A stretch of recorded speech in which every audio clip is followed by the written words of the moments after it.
If you're looking for mitzvahs, you've come to the right place.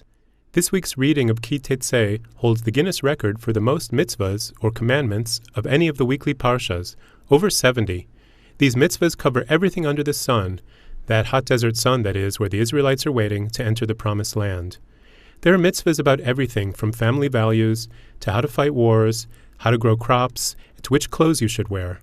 Some are ethical about how we treat people, and others are more ritual about how to serve God.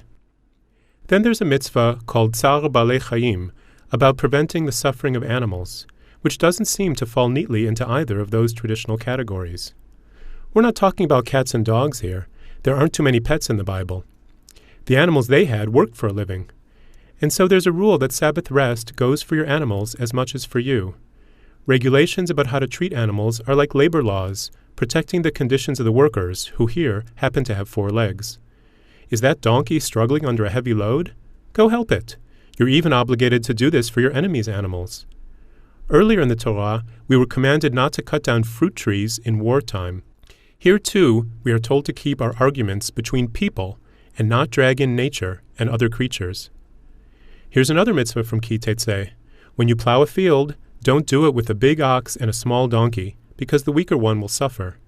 And when it comes time to thresh the harvest, don't muzzle that ox to prevent it from eating while you're making it stare at all that juicy grain.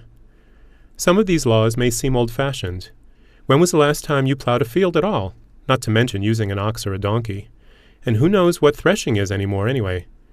Actually, it's the process where we separate the edible parts of the grain from the gross, inedible parts.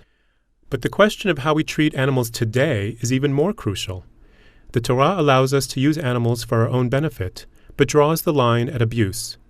So where do we draw that line today, in our lives, in our homes, in the fields, and in science?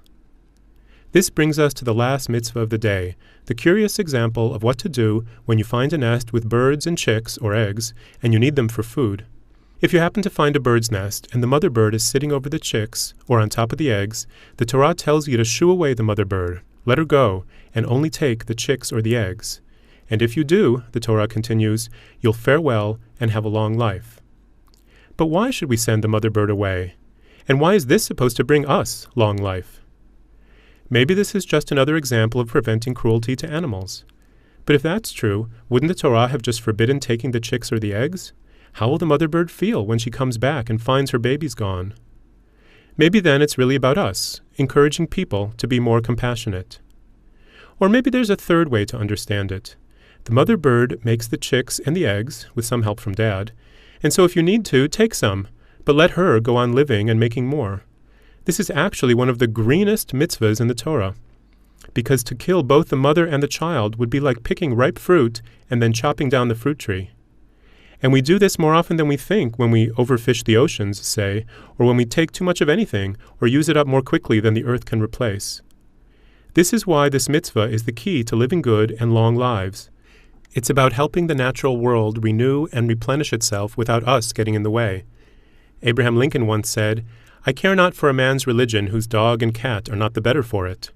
According to the Torah, that means all animals and the whole natural world. That's why we call it a tree of life, life for us and for all of creation.